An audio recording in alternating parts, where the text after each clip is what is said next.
നമ്മളൊന്ന് നോക്കാൻ പോകുന്നത് എക്സസൈസ് 5.2 ക്വസ്റ്റ്യൻ നമ്പർ 19.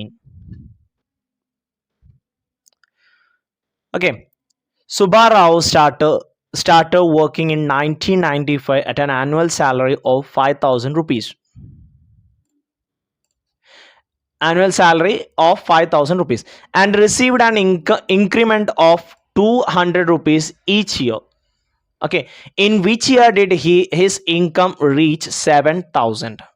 അതായത് സുബ്ബ റാവു 1995 ജോബ് സ്റ്റാർട്ട് ചെയ്യുന്നത് 5,000 റുപ്പീസിനാണ്. So A1 equal to 5,000. Second ഇയറിൽ 200 കൂടിയിട്ട് 5,200 ആവും. തേർഡ് ഇയറിൽ ഒരു 2,000 കൂടി കൂടിയിട്ട് 5,400 ആവും.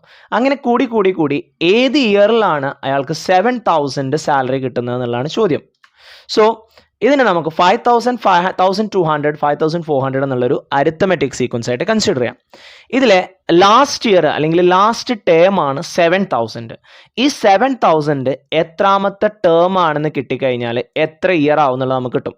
കാരണം first year 5,000, second year 5,200, third year 5,400. അങ്ങനെയാണെന്നുണ്ടെങ്കിൽ ഏത് ടേം ആണ് 7,000 എന്ന് അറിഞ്ഞു കഴിഞ്ഞാൽ അതായിരിക്കും അതിൻ്റെ ഇയർ വരുന്നത്. So AN equal to 7,000, D എന്ന് പറയുന്നത് 200 ആണ്. AN കാണാനുള്ള equation A1 plus N minus 1 into D. So 7,000 equal to 5,000 plus N minus 1 into 200. N into 200 200 N കിട്ടും. Minus 1 into 200 minus 200. ഓക്കെ, 500 എന്ന് 200 മൈനസ് ചെയ്യാം. സോ 4,800 കിട്ടും. 5,200 പോയാൽ 4,800 കിട്ടും. സോ ഇതിനെ നമ്മൾ ഇപ്പുറത്തോട്ട് കൊണ്ടുവന്നു. 7,000 മൈനസ് 4,800 കിട്ടും. 7,000 മൈനസ് 4,800. 0 മൈനസ് 0 0 0. 10 മൈനസ് 2 2 കിട്ടും. 7 ഉള്ളത് 6 ആവും. 6 മൈനസ് 4 2 കിട്ടും. So 2,200 equal to 200. ഈ 200നെ ഇപ്പുറത്തോട്ട് കൊണ്ടുവരും.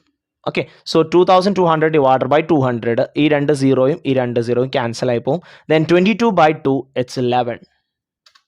സോ 11ാമത്തെ ടേം ആണ് 7,000 എന്ന് പറയുന്നത്. അതായത് 11ാമത്തെ വർഷം സുബ്ബ റാവുവിന് 7,000 സാലറി ആവും.